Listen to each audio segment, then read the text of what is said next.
जून 2016। देखिएगा इसने क्या बोला है, the following is the balance sheet of mister Silgardo as on 31 March 15। यानी उसने आपको ओपनिंग बैलेंस शीट पूरी बनाकर दी हुई है और उसमें कैपिटल अकाउंट भी आपके पास रिफ्लेक्टेड है, building, furniture, motor car, stock and so on, debtor, creditor. A fire occurred on the night of 31st March 16, in which all the books and records were lost. The cashier had absconded with the available cash.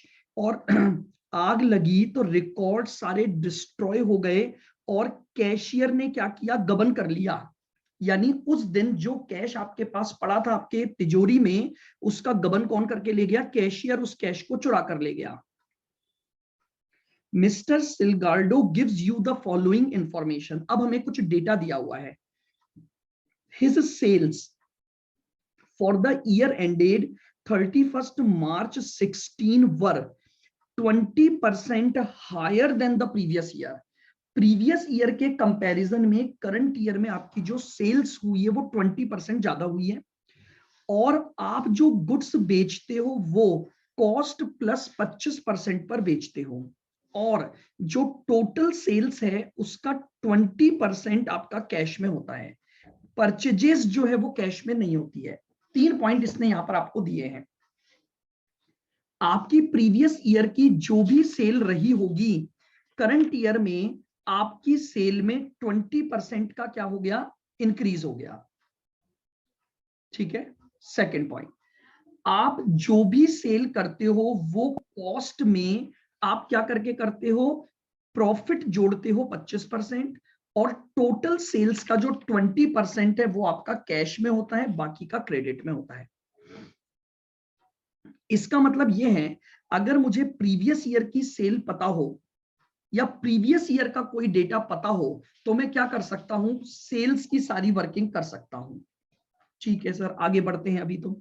B point, on 1st April 15 the stock level was raised to 3 lakh and the stock was maintained at this level throughout the year। ये closing stock की बात कर रहा है। ठीक है, यानी आपका जो भी, ये तो ओपनिंग है ना, क्या चीज, ये तो ओपनिंग है ना अप्रैल 1 का। क्या बोला, 1 अप्रैल को आपने स्टॉक को बढ़ा दिया 3 लाख, 1 तारीख का तो 31 मार्च का था 2 लाख, तो वो बना होगा इस बार का ओपनिंग।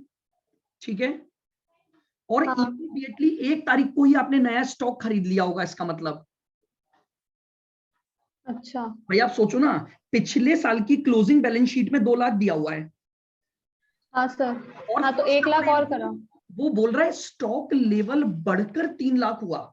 बढ़कर 3 लाख का मतलब ये हो गया कि अब आपने कुछ परचेजेस की होगी। ठीक है, और फिर उसने आगे बोला कि ये stock level through out the year maintain रहा, यानी इस पूरे साल आपका स्टॉक 3 लाख पर मेंटेन रहा, तो क्लोजिंग भी कितना हो गया आपका, 3 लाख। 3 लाख।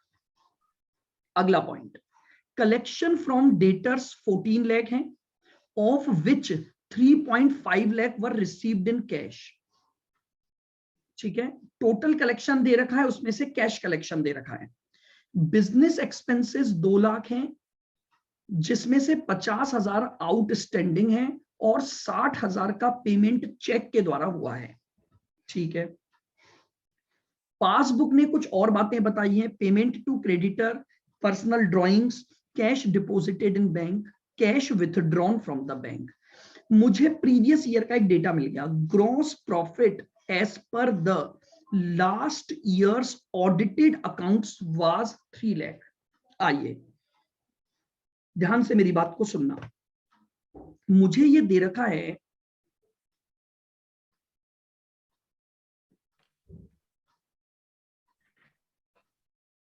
लास्ट ईयर्स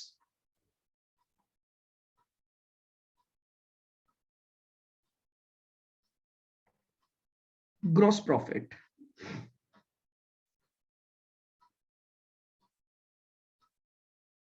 3 लाख है। ठीक है, अब मुझे जो प्रॉफिट की रेट दी गई है वो किस पर दी गई है? कॉस्ट प्लस 25% पर। मुझे प्रॉफिट की जो रेट दी गई है वो किस पर दी गई है? कॉस्ट प्लस 25% पर। जबकि मुझे ये पता है कि जीपी जो निकलता है वो सेल्स का परसेंटेज होता है। तो देखो, मान लो मैं आपको ये बोलूं कि लेट मेरी जो कॉस्ट थी वो 100 रुपए थी, तो उस पर मैंने ग्रॉस प्रॉफिट जोड़ा होगा 25 का, तो मेरी सेल्स कितनी हो गई होगी? 125। 125। तो क्या मैं percentage of GP on sales निकाल सकता हूं? हाँ सर। मैं बोलूंगा 25 का जीपी कमाया 125 की सेलिंग प्राइस पर, तो मेरा जीपी रेशो क्या आएगा सेल्स पर?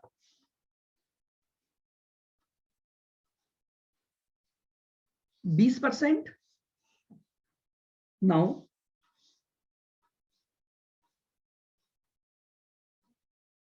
क्रॉस प्रॉफिट रेशो जो होता है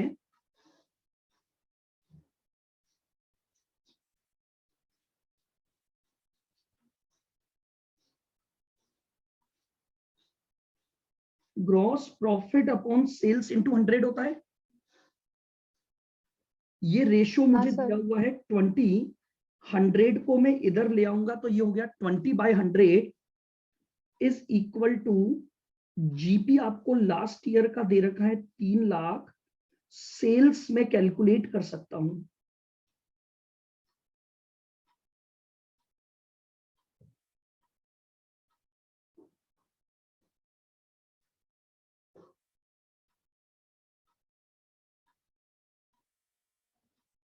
sales is equal to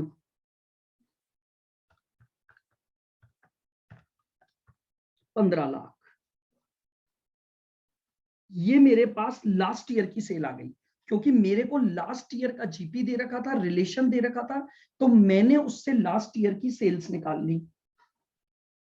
sir इसको अपने डायरेक्ट ऐसे भी तो निकाल सकते हैं,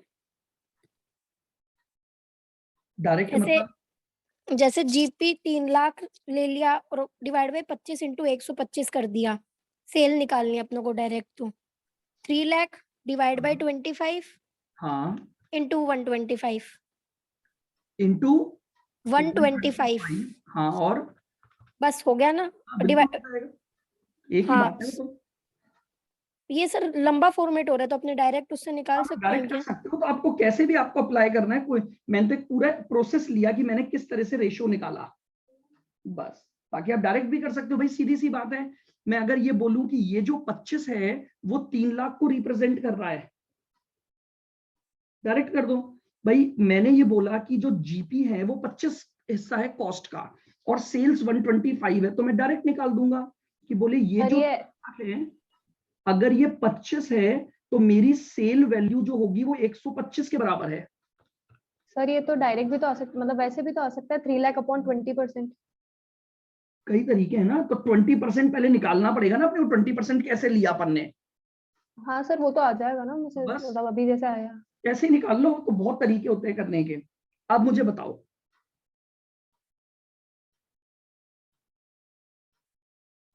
करंट ईयर्स सेल्स, अब उसने आपको बोला जो भी प्रीवियस ईयर में सेल हुई थी यानी 15 लाख, उसमें कितना परसेंट इंक्रीज हो गया? 20%। तो आपकी करंट ईयर की सेल आ गई 18 लाख, और उसमें से उसने ये बोला है कि 20% तो आपकी कैश में है और बाकी आपकी क्रेडिट सेल है। तो इस 18 के हमने 2 टुकड़े कर दिए, हमें एक तो पता लग गई कैश सेल्स,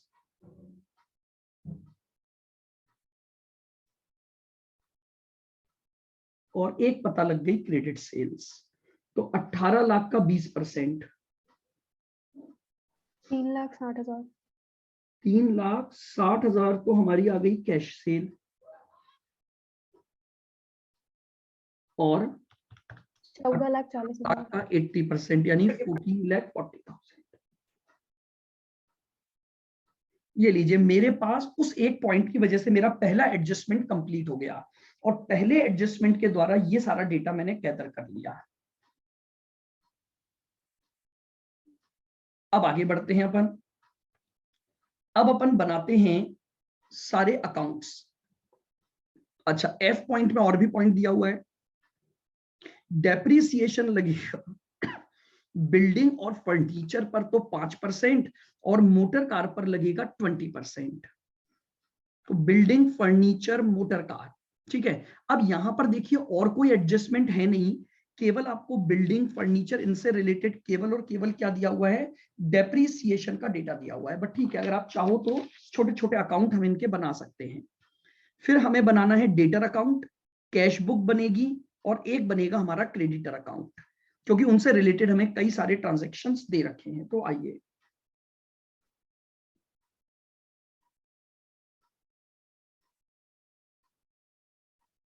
सर इसमें डबल कॉलम बनेगी ना कैश बुक तो? हाँ जी बिल्कुल, क्योंकि कैश और बैंक का अलग अलग बैलेंस दिया हुआ है।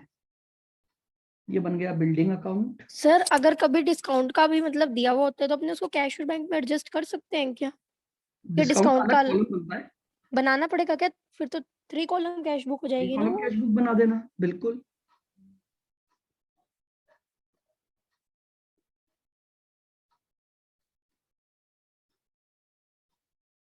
फर्नीचर अकाउंट, हालांकि देखिए इसमें सिंगल सिंगल एडजस्टमेंट है, तो अगर मैं अकाउंट नहीं भी बनाता तो काम चल जाता। फिर उसके बाद है हमारे पास मोटर कार अकाउंट।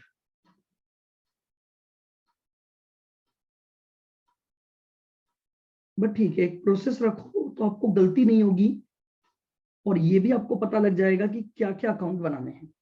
इमीडिएटली मैं पहले क्या करता हूं, तीनों अकाउंट में इनके बैलेंसेस उतार देता हूं।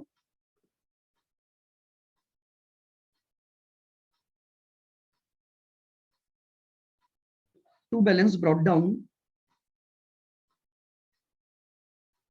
325,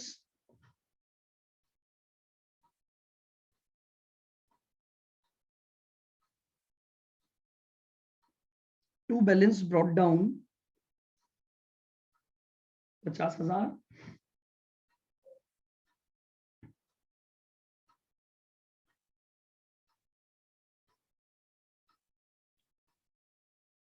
और टू बैलेंस ब्रॉट डाउन 90,000।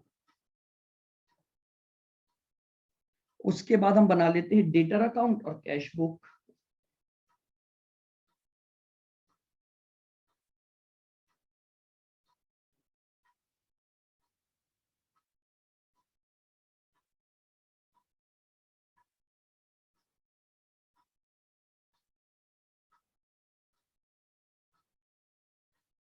तो डेटर का भी ओपनिंग बैलेंस आपको दे रखा है 170।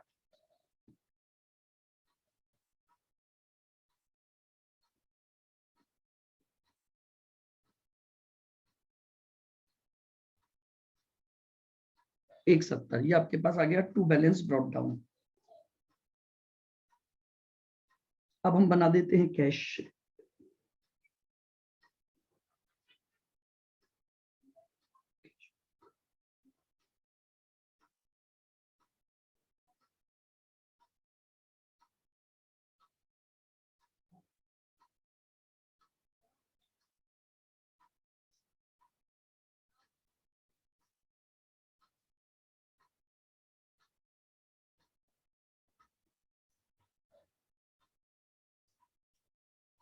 ये कैश कॉलम और ये bank column,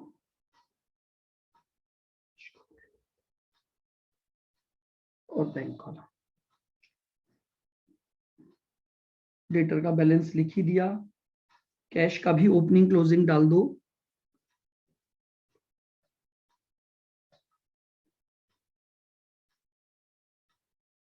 to balance brought down,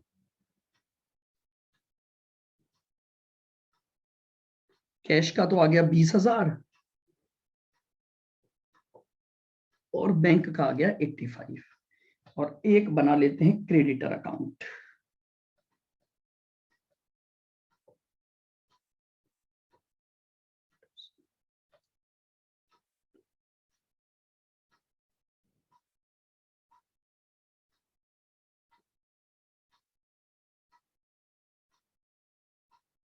ठीक है, और क्रेडिटर अकाउंट में लिख दो बाय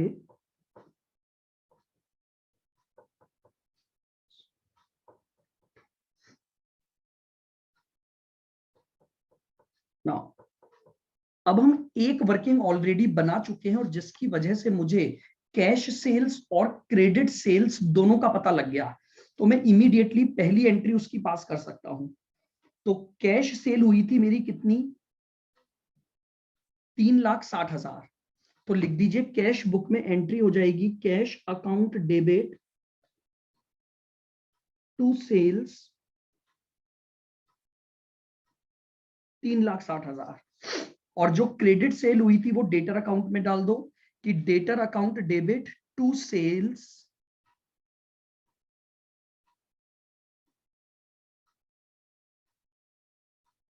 ये लीजिए, जो मैंने पहला वर्किंग नोट बनाया वो अकॉर्डिंगली मैंने अपने इसमें डाल दिया। आगे बढ़ते हैं। अब ये स्टॉक लेवल के बढ़ने की बात कर रहा है, अभी हम इसको लास्ट में डील करेंगे क्योंकि हमें जीपी रेट दी हुई है, सेल्स आ चुकी है। हालांकि चाहूं तो मैं अभी बना सकता हूं, तो मैं सीओजीएस निकाल सकता हूं। और अगर मैं सीओजीएस में क्या एडजस्ट कर दूंगा, ओपनिंग और क्लोजिंग स्टॉक एडजस्ट कर दूं, तो मेरे पास क्या आ जाएगा, मेरे पास परचेजेज आ जाएगी।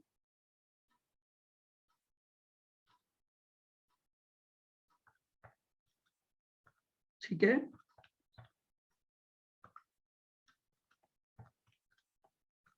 चाहो तो अपन चूंकि निकाल चुके हैं तो अपने पास है, तो वर्किंग अपन चाहे तो बना सकते हैं। आइए बना ही देते हैं अपन, ताकि एक एक एडजस्टमेंट कंफर्म होता जाएगा। देखो, आपको सेल्स दे रखी है टोटल 18 लाख करंट ईयर की।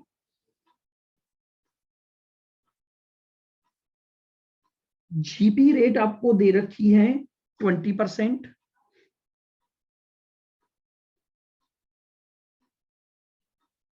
जीपी आ गया 360। ठीक है,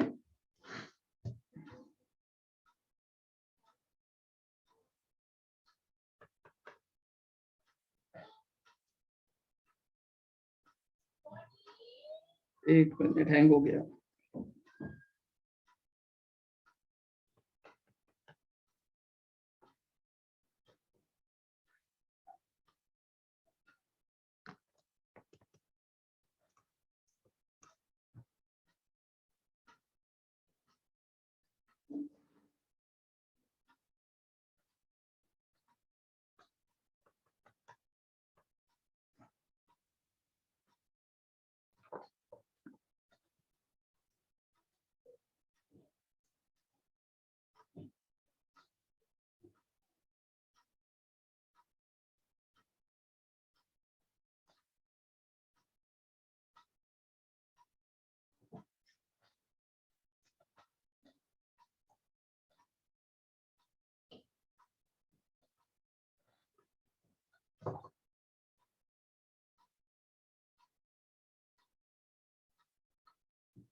बताइएगा सीओजीएस कैसे निकलती है हमारे पास।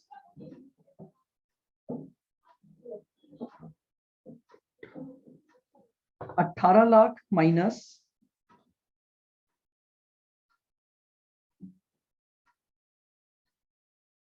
3,60,000, तो ये आपके पास आ गया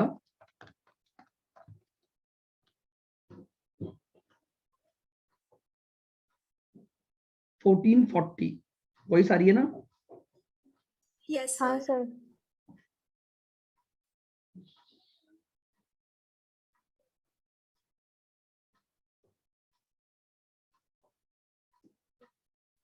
सर हमारी नहीं आ रही क्या वॉइस?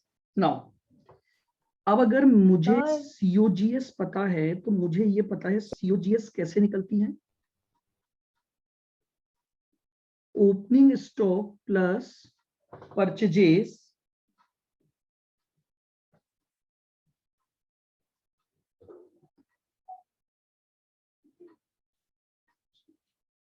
चलो एक बार मैं इसी वर्किंग तक करता हूं फिर आज, पता हाँ भी तो नहीं फिर गाने चलाओ। नहीं तो फिर देखिए आपको दे रखा है सीओजीएस है ओपनिंग स्टॉक प्लस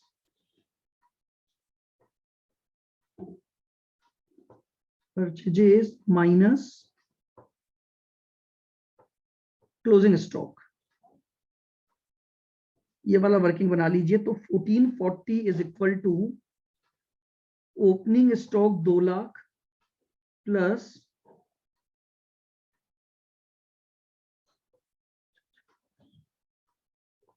और माइनस हो जाएगा आपके पास 3 लाख।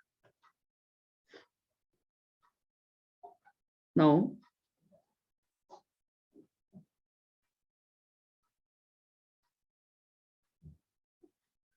तो परचेजेस इज इक्वल टू हो जाएगा 1440 माइनस प्लस 3 लाख, तो ये आपके पास आ गया 1540। ये आपके पास क्या आ गई, इसकी टोटल परचेजेज आ गई 15,40,000।